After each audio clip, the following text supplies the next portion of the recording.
rolled in. Yeah. If you could work on your binding a bit, Seb, that'd be great. Put some effort in, mate.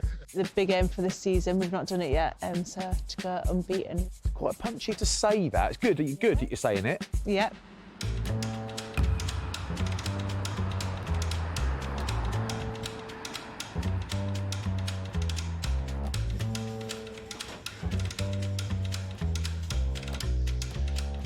If there was one place, I know. it would be here. I know. I thought I'd find you here. Got you on, though. Thank you very much. Shed Cafe. Are you sure that's not your second helping? No, it's not. No. No. All right, good. That's for you. Excellent. Too kind. That is one serious breakfast. You been to the Shed Cafe before, Al? Never. Never. And after I've eaten all this, I'll be coming home. You won't need to eat again this week. Wow. Do you know what we're doing today in Gloucester? I'm talking to Master St Quinton, the owner. Yeah. And I think, aren't you doing something prop related? Yeah, well, I'm hoping to do something with Jamal and Afo for Zogbon at least, and maybe, I think the lads want me in there, in the mixer. Okay, so... I'm sort of pulling back on that. All I'm hearing is, yeah, I will be scrummaging. Yeah, and I know Trevor Woodman's in there, and I know that when I say I haven't got any boots, he'll appear with some boots. Of course. Remove my excuses. Good. But I'm going to chat with Alex Brown as well. Okay, good. CEO, Zoe Stratford, we're going to chat to. We'll chat to her in the stadium. Flats, I think we're actually running late. We're going to have to go. We are late. No, I'm not. I'll be finishing this. It's like, I love the game. I love the channel. This is... Much more important. We're finishing this, yeah.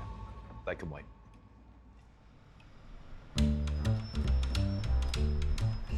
I've never been in this door. No, I haven't, actually. I don't think I've ever been allowed in this door. That's the medical room through there. That'd be my suite.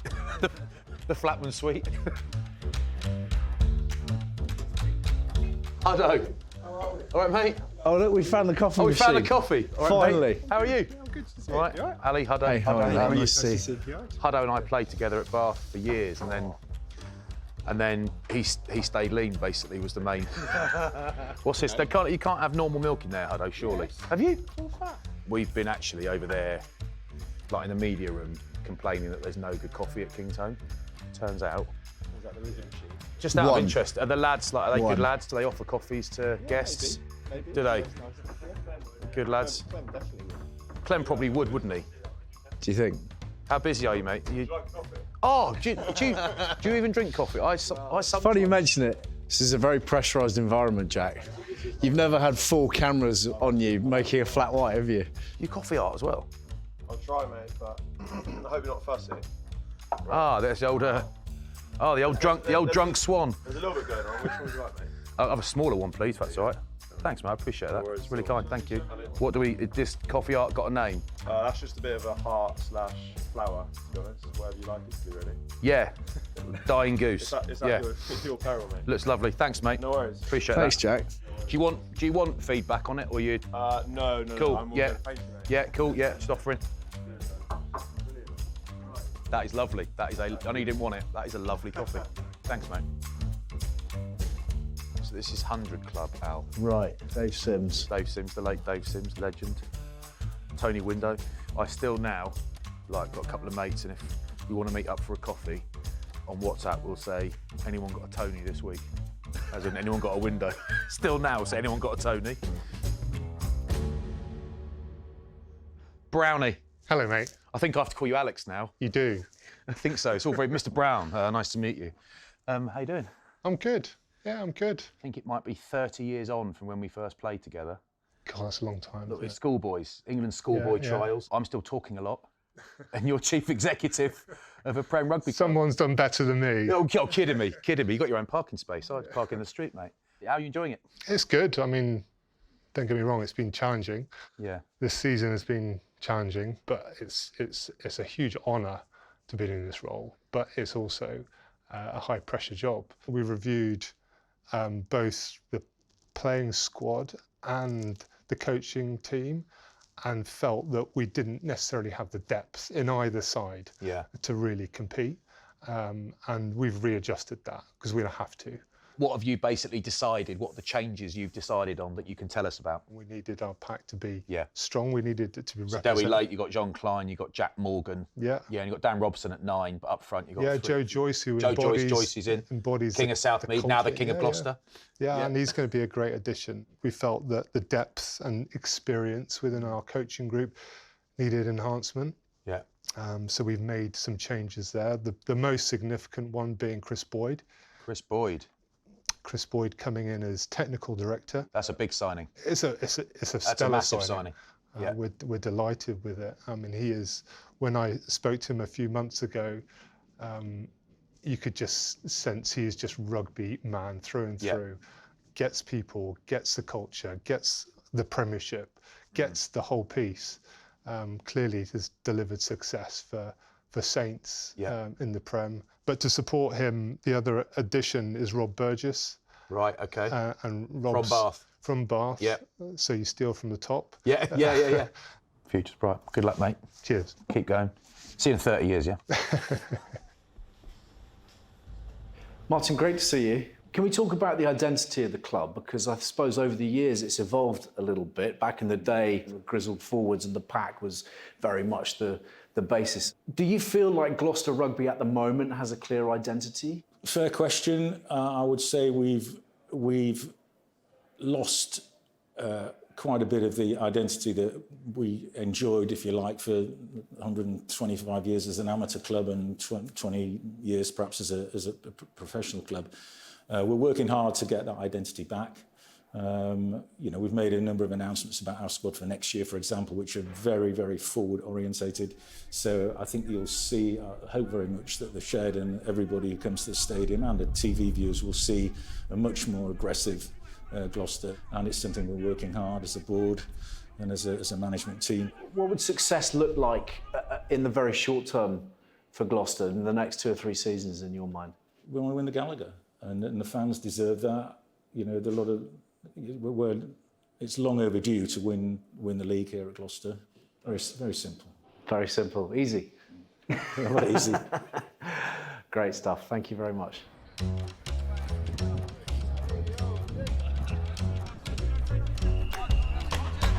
I've played here lots of times. And I played here when it was all posh and modern, and I played here when I was pro, but half the Gloucester team had been amateur before that, and it was a slightly different environment. But I know what I think the Gloucester DNA is. What do you think of their DNA?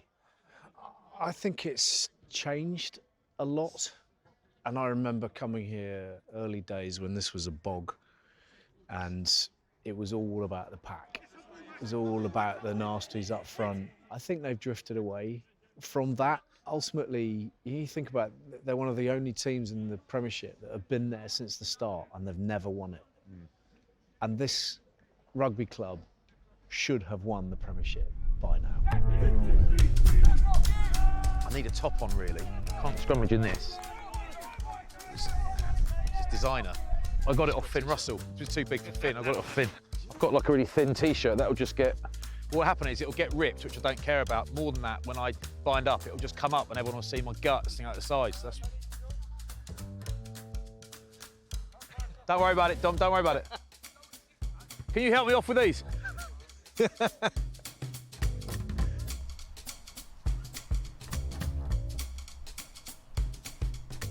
All right, Zoe.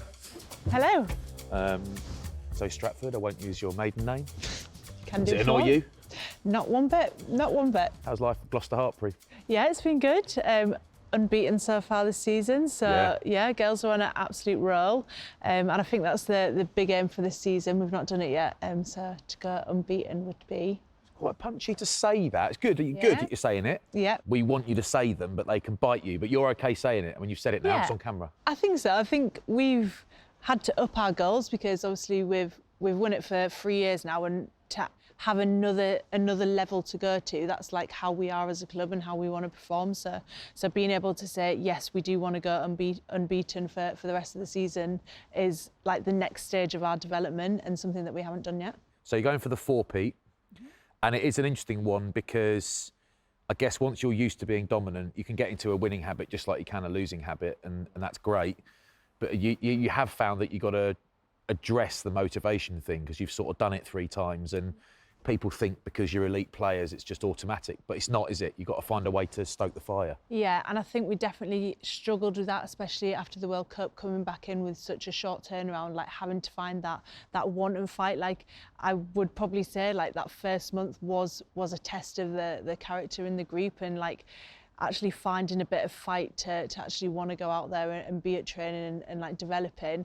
But I think like as the season's going on, I think we've kind of found it a little bit more, and like I said, with our new goal of wanting to go unbeaten, it gives us that extra little bit of fight. Well, lovely to speak to you, really enjoyed it. Good luck going, well, good luck with the 4-peat, but Thank you. good luck going unbeaten Thank you very much. as well. Godspeed. Hey Wayne, Hi there. how's it going? Good to see you. It's important, isn't it, to have everybody together? I understand there used to be some degrees of separation, not so much anymore, is that right?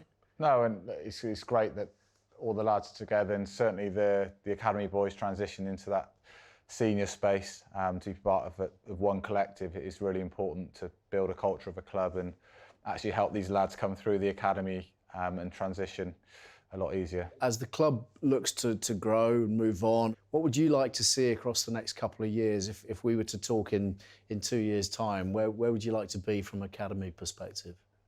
Essentially, we want to increase the amount of homegrown players, as you put it, in that squad. I think for us, a success is having players playing on the pitch for Gloucester that have come through every stage of the pathway. If we can have a really, we put it as we want to be world-renowned as an academy, but have a world-renowned pathway that is producing elite players for Gloucester, hopefully go on to play for their countries as well. We've seen successes of other clubs having done that. I know obviously Northampton have a lot of players through their academy and have seen a lot of success on pitch. So I think to emulate that as a club is certainly at the forefront of our ambitions. Brilliant. Wayne, thanks for your time. Appreciate Cheers. it. Thanks a lot. Top man.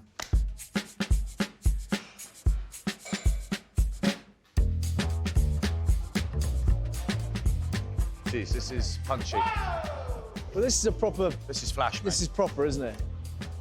In my day, mate, you had a ball of string and a bag of flour to train with, that's all we had. Not many clubs have this kind of facility. Like Bristol obviously have it at a high performance centre. Saints have got it. Yeah. I mean, even Bath don't have this. You know, if I lived in a country pile like you, Al, and I had, you know, all the space. You'd build this.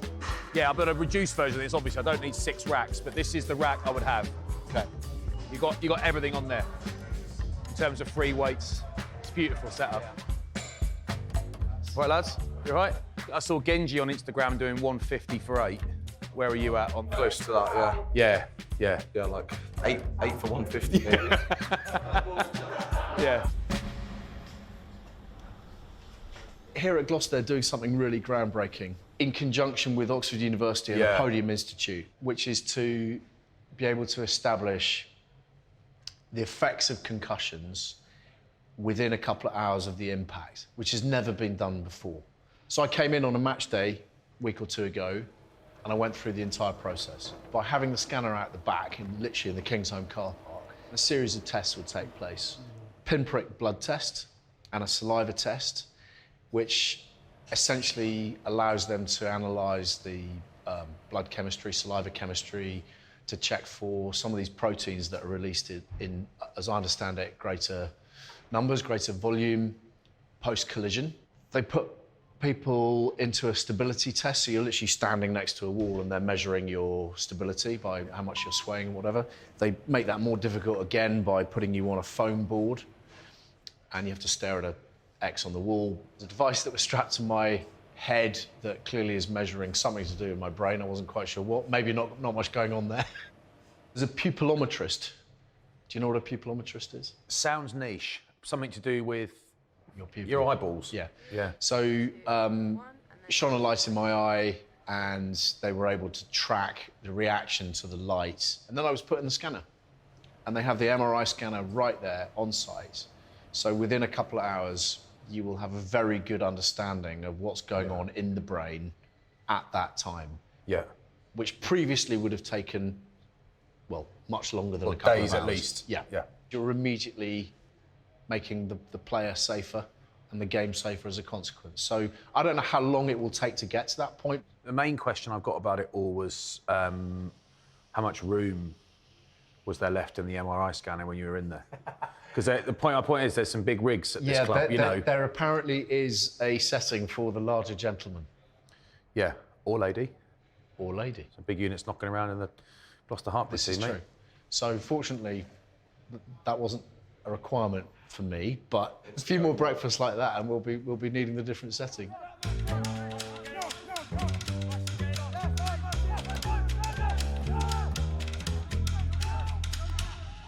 I'm here with 6 of the Gloucester front row lads. There's a camera about, so Jamal has come to life. Haven't heard from him all day, but he's about right. And these lads are going to go 3-on-3. I've got some kit on. I've got Jamal's boots. I might join in at some point, but we're just leaning on, all right? There's no one trying to prove any points here, lads. I'm an old man, so no folding me up.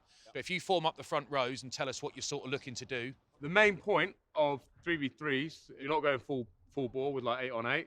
So a lot of it is about getting that process of the front row together, which gives us that platform to use the back five's power to its best capability. You're all doing everything together. Everything's coordinated so the balance stays. Is that the... In theory, yeah. Yeah, in theory. In theory. So Lucette binds first. Hooker sets up our platform, which is normally like what we call 3/4. So not a full squat, not fully stood up. Yeah. And I'll come in, let the hooker get his bind, and then I'm going to pull myself out so I'm nice and square. Once we've done that, that's when tighthead can come in. He does what he does. Afo, are you that bothered about tightness, or do you just want to bind on and... I mean, are you looking to like... Because that's not a super bicepy grip, is it? Because it's such a long arm. Yeah, I'd say I am quite bothered about it, because I used to bind, if you let me up, Johnny, I used to bind at the back of hooker shorts. Yeah, yeah. And now I want to be up here so I can keep this connection here and pull them tighter, especially if someone's coming at an angle and I need to stay connected to my So you're thinking about your arm, but you're also thinking about forcing your hips in there. Yeah, driving my hips in. So I say crouch, and everyone moves together. Now when you bind, set. Oh, do you not, Sam? I'll take a bit off. Bring it up, lads. Lovely. Thought I'd leave you down there for a bit. So when you bind, there's a real, like, because of the way it works now, so it's not gone are the old days of big as, as much room as possible and smashing together. Yeah. You'll almost bind, put all the weight on the opposition and then move your foot back. So all the weight is you're sort of countering each other. Tend to be like the first thing that will go is your head. So you're searching for a bit of head connection on the opposite prop shoulder. That is to transfer that weight. Yeah. And if you can transfer that weight onto him, you obviously then get that bind on your outside arm and bring that foot back to parallel. And then it's obviously a fine balance, right? Because if you try and do all the weight too early, they go, nah, stand up, I'm not having any of that. Yeah. And then if you do it too late and you get caught on the back foot, then you're in for a tough ride. Get crumpled up. That's the one. Get king prawned. King prawn. Some people like it. Some people like it. Some people are comfortable in king prawn position. Afo, you're at tight head here. Yeah. Ideally, what do you want to be doing to your opposite number? Do you want him? Are you trying to go? People always think tight heads are boring in, but do you want a head in there, or do you actually want to square him up and almost make him step left away from his mate? So I don't want to head in, but obviously that's where he wants me to go. I want to bang him on the back of his neck with my right shoulder to try and crumple him up, and I want to use my right arm in to block him, meaning that he can't come across this way, and the only way he can go is stepping out by kicking his hips, which will allow me to then go in through the seam. That makes sense. Yeah. Without killing me, can we have a quick go of you just sort of showing me about, not as necessarily hitting me out. I'm trying to go up there really, under your sternum and lift you up. Correct, yeah. And I'm not going to be able to bind like a modern pro because my shoulders don't work. So we'll just we'll relax on that, but I'll try and bind a bit, okay? Fold in. Yeah. So your foot's back. So I'm trying to get up and in there. Yeah, but I'm going to block you. And you're trying to keep me out. The only thing I can think now is to solve this, I need my left foot to come out, and I desperately don't want it to. Yeah. I want to keep Seb real tight in there. If you can work on your binding a bit, Seb, that'd be great. Put some effort in, mate. So I want to come under there, but I've got all of your weight coming down, so it's turning me that way almost. And then you're going to try and drive me out, aren't you? Yeah. There, it's hard. Yeah. Well done, Af. Well done, mate. Well done, Af.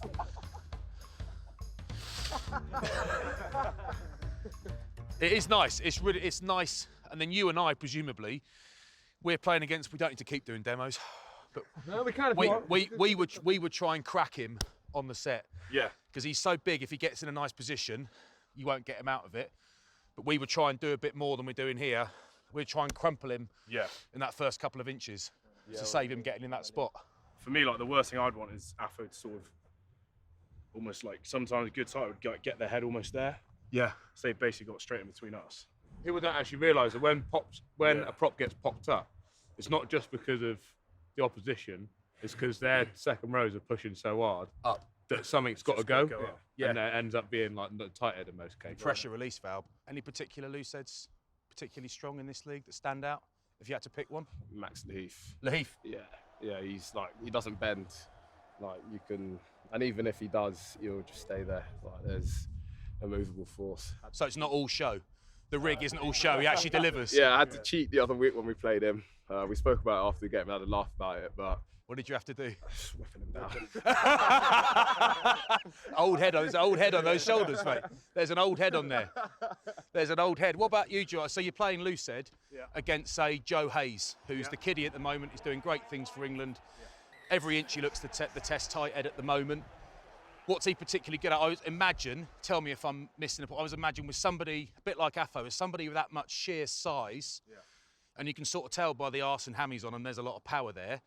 You don't want to let him get in a comfortable position. You want to get him quick. So because if he lays out and he's strong, you're knackered. Yeah, it's like you said earlier, like the worst thing you can do is let a tight head get across that gap on the hit. Yeah. So if I'm coming up against him, the first thing I want to do is probably get stuck into him with my head on that bind. So probably go a bit more on the angle, try and get my head on it in his jaw, make him uncomfortable, like squeeze him up like this. Yeah. A lot of it is just that speed into your like ideal pushing position. So if you can just like, you might even just go forward over like 2 inches, but it's enough to get you into that kind of 45-degree leg angle, which is your like optimal position to start Feel pushing. powerful, win the hit, isn't it? Yeah. Win the hit, mate. It's simple, isn't it? We know that. He knows. He knows. Was I feel all right? Did I feel all right? You're actually very strong. Thank you. Cut. Someone get me an aspirin inhaler.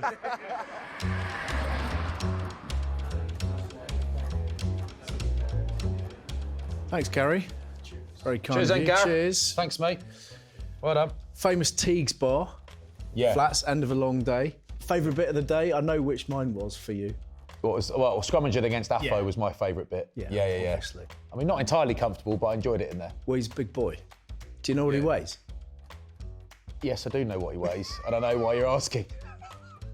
Ali is asking what he weighs because he knows that we went into the dinner room and for a laugh I got on the scales and weighed in, and it turns out I am exactly the same weight as Afo for Sogbon. I did have my shoes on. So yeah, thanks for that. No, it's a pleasure. Well, I think at least 5 kilos of that was probably at breakfast. Yeah, a big brekkie. Yeah, true. What was your favourite bit? Yeah, it was the little wave that you gave Afo, actually. I enjoyed that bit. Yeah. No, it's been good. It's been really nice to see around the place and hear what's going on, learn of some changes, which are going to be excellent for this club, I think, at a really important moment. So we'll see the impact that they have later in the season, even, I think. Yeah, very enjoyable. I'm going to have a drink of this, but actually I don't want to. I'm sort of loath to ruin the little emblem, the logo nice, on top. isn't it? It's quite cool, isn't it? Cheers anyway. All the very best, okay? See you. Cheers. Here's to your health. Well, mainly mine because of my weight.